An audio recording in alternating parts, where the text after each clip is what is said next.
What's going on, YouTube? How's it smoking? This is Cannabis Guru, and I got a Mars Hydro grow update for you. So right now we're looking at the Mars Hydro 2x2 tent. Okay, I can't really get you guys a huge, really good view of it, but anyways, it's not real big. It's perfect, 2x2 by 53 inches tall. Okay, I really do actually like the size of this tent. It's quite convenient. You know, you can fit it in a closet someplace, you know, out of the way, you know, make it real discreet, you know. Yeah, man, I really actually do like this tent a lot. It's got enough room in here for a fan and filter. Okay, if you want to buy a little mini dehumidifier, you know, like the VivoSun ones or whatever, it's got room in here for one of those. You shouldn't need a heater if everything's all closed up in here and you got a fan and filter, because this tent should be enough to keep it warm, although this light, excuse me, should be enough to keep the tent warm.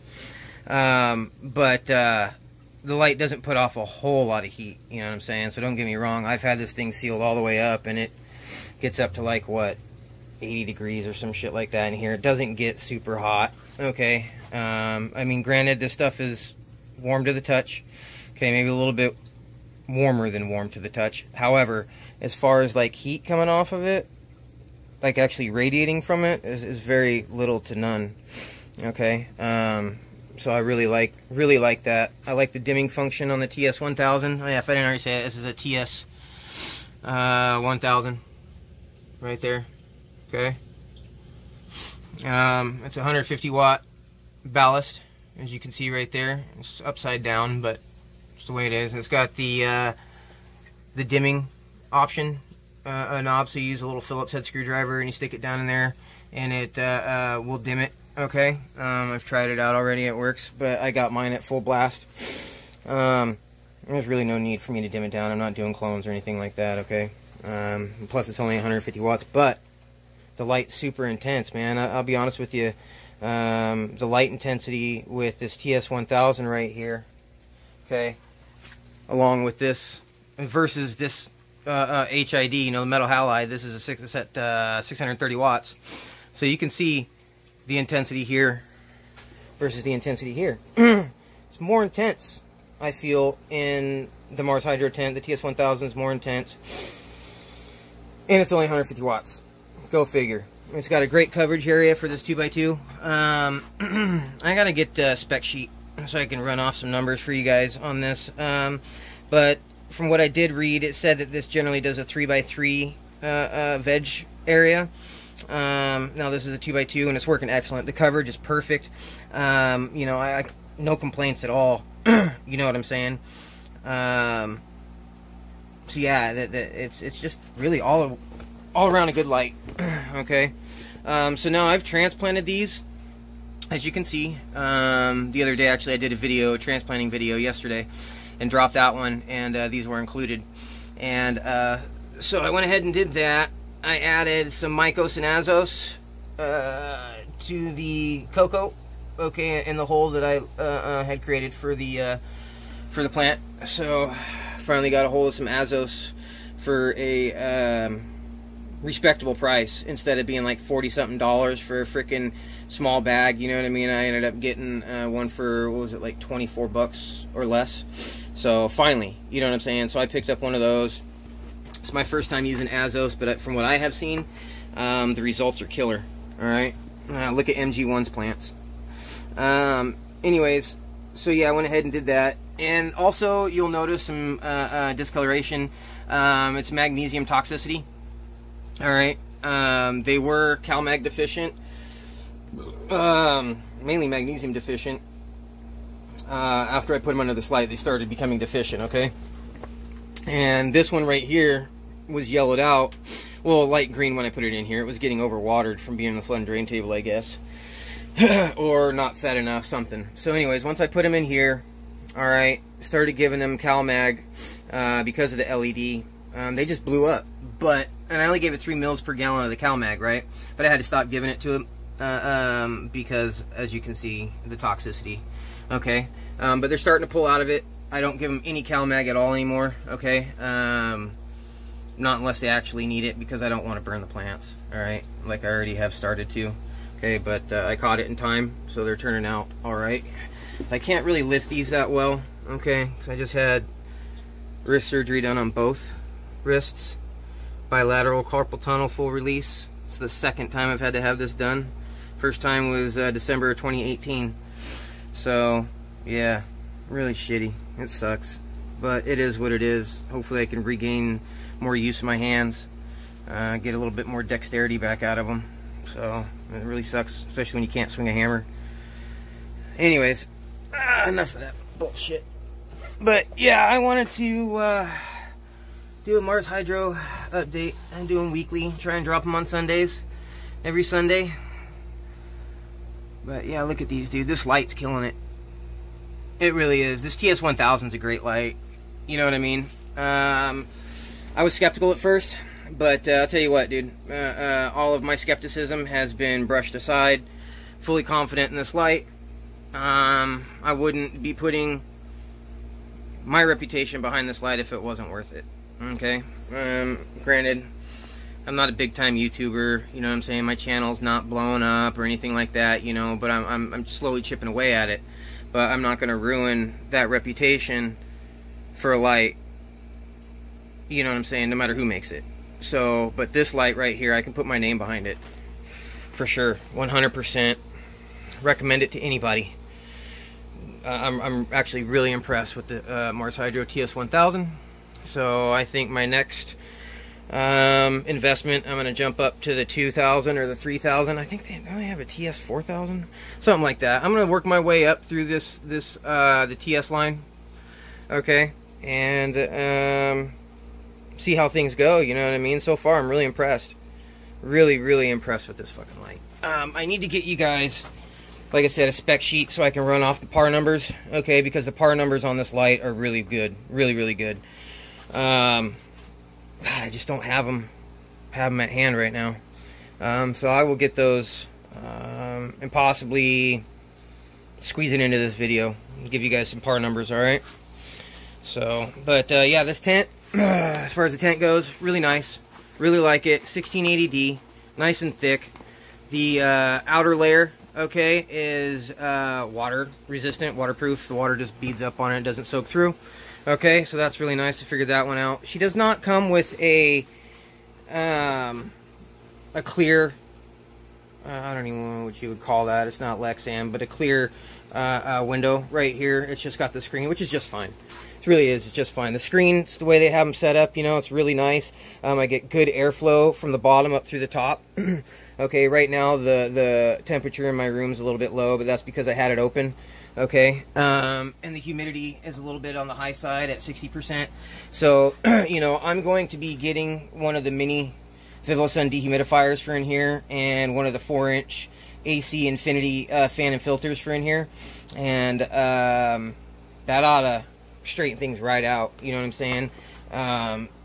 For whatever reason, right here in this spot on the floor, and I think it's because of where it's located in the tent, things are cooler right down here, okay? Plus it's lower to the ground and things like that, you know, and this light doesn't put off a lot of heat.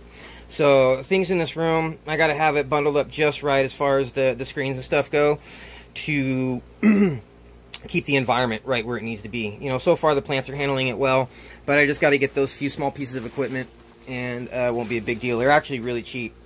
If you go on Amazon or eBay, for that matter, I would go on eBay. Your prices are going to be better. And look those things up. You know, the VivoSun mini dehumidifier and the AC Infinity 4-inch fan and filter. And yeah, as far as the price goes, stuff like that, man, you can't beat it. So, and it'll help your grow out. It'll be a world of difference.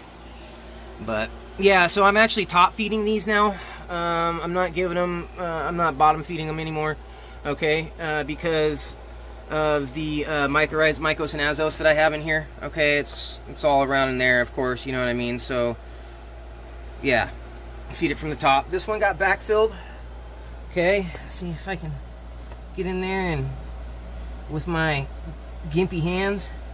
So yeah, as you can see, she's been backfilled more, okay, and I went ahead and coated this stock right here with cloning gel, and it's better further down, okay, and this kind of dried up, but yeah, she was just way too wobbly, You know, she didn't have enough, the roots weren't quite stable enough, you know what I mean?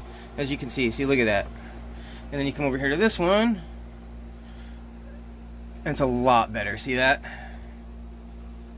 Yeah, see? And then this one, this one's fucking in there, dude.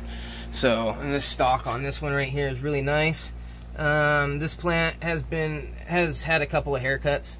So I actually chopped that one off yesterday, that little lower one. It just wasn't gonna match up with the top, you know, it wouldn't reach up there, so I went ahead and removed it. So this has got 4 tops on it. This one has got, looks like 6 possibly. I gotta go through and look at it, 6 or 5 or 6. So I'm gonna be possibly do some LST on this, just bending things over, or I might just leave it. I got some other plants coming up, the clones that have already rooted out. They're starting already, man, it's crazy. So those are going to be going in here pretty soon.